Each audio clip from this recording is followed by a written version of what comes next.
మన్మధుడు అంటేనే సంతోషంగా ఉంటాడు. అలాంటిది ఆయన దిగులుగా ఉండడం ఏమిటి? అందుకని రతీదేవి అడిగింది, ఏమిటి అంత దిగులుగా ఉన్నారు ఎందుకని అడిగింది.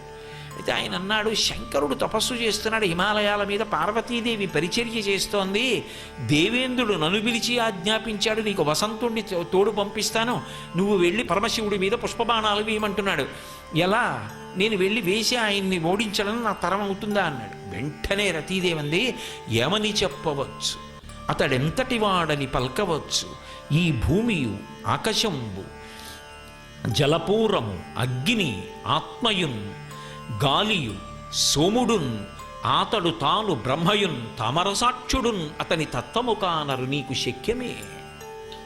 ఏమనుకుంటున్నావు శంకరుడంటే? ఏమని చెప్పవచ్చు, అసలు ఏమని చెప్పచ్చు పరమశివుడి గురించి?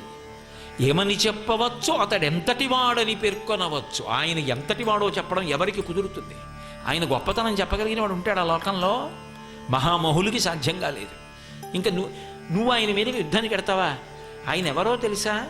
ఈ భూమియు ఆకాశంబు జలపూరము ఆత్మ అగ్నియున్ గాలియు సోముడున్ తామరసాక్షుడున్ ఆతడు తాను.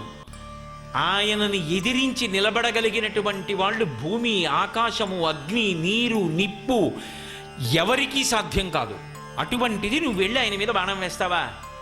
ఒక్కనాటికి వెళ్ళకున్నా ఐదోతనంతో చెలగాటం ఆడుతున్నావు. తప్పదు, వెళ్ళి తీరాలన్నాడు.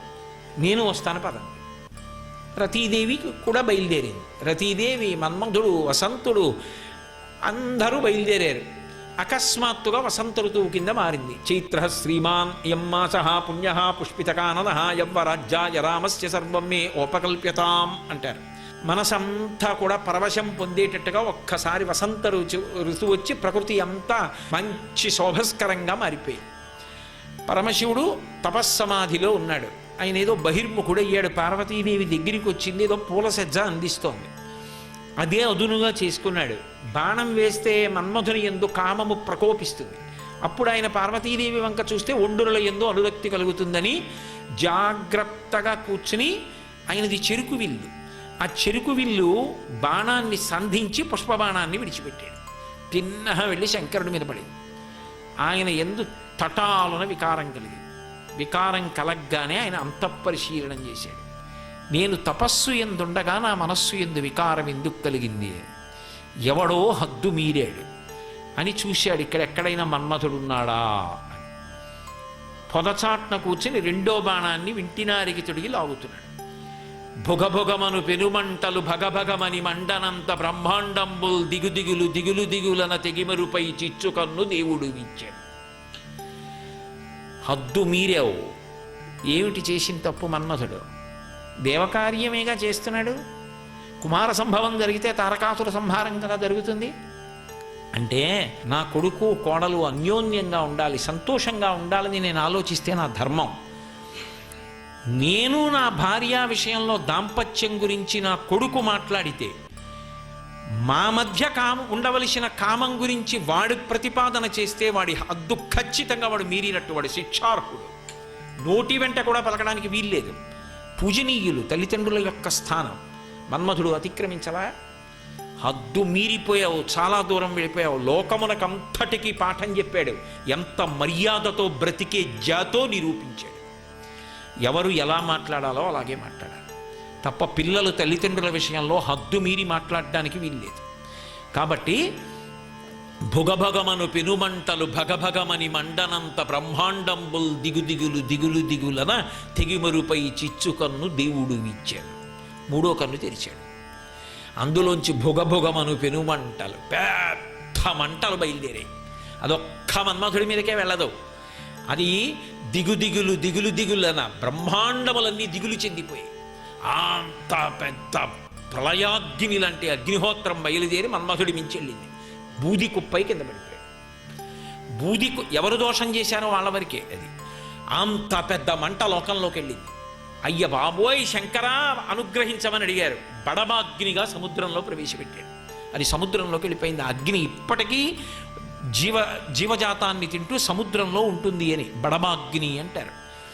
అటువంటి అగ్నిహోత్రాన్ని సముద్రంలో పెట్టి లోకములను రక్షించాడు. నిగ్రహానుగ్రహ సమర్థుడు. కోపం అంటే అర్థం లేని కోపం ఉండదు ఆయనకి. ఎవరు దోషం చేశారో వాళ్ళ వరకే. మన్మథుడు బూది కుప్ప అయిపోయాడు, వసంతుడు పారిపోయాడు, అప్సరసలు మాయమైపోయారు, దేవతలు తప్పుకున్నారు, ఇంద్రుడు కన్ను తెరిచి కన్ను చూసేటప్పటిగా కళ్ళేడు, పార్వతీదేవి దూరంగా జరిగిపోయింది, శంకరుడు తపస్సులోకి వెళ్ళిపోయాడు, ఏడుస్తున్నది రతీదేవి ఒక్కతే.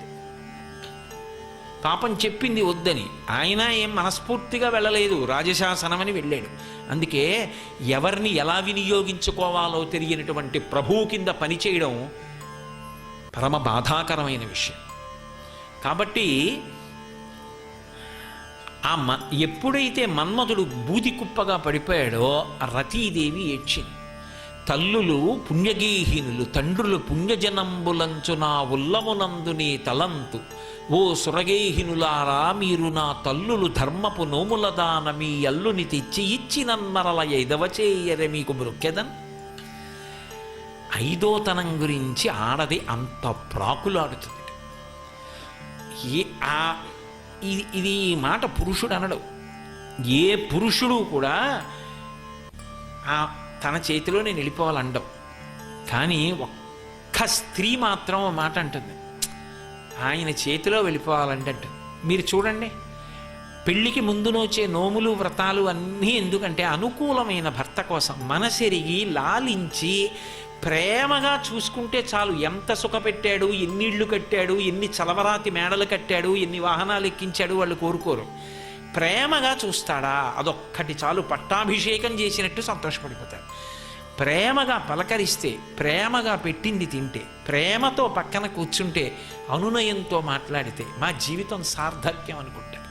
ఇక రెండో కోరిక, ఆయన నా మెడలో తాళి కట్టింది ధర్మప్రజాపత్యర్థం, ఆయనకొక్క కొడుకుని కూతుర్ని కనివ్వాలి, పరమ సంతోషం పడిపోతారు. నోము వ్రతం చేస్తే పెళ్ళయ్యాక ఆయన కోసం, పిల్లల కోసం, పుట్టింటి కోసం, తన కోసం ఏమీ లేదు. వాళ్ళ సంతోషమే తన సంతోషం.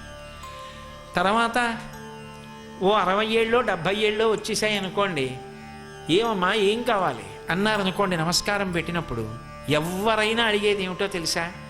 అయ్యా ఈ పసుపు కుంకాలతో ఆయన చేతిలో వెళ్ళిపోయేటట్టుగా నన్ను ఆశీర్వదించండి అంటారు. నేను ఎన్నో సందర్భాల్లో విని ఆశ్చర్యచకితుడిని అవుతుంటాను. ఏమి జాతిరా ఈ జాతి, ఏమి వైభవం రా అని.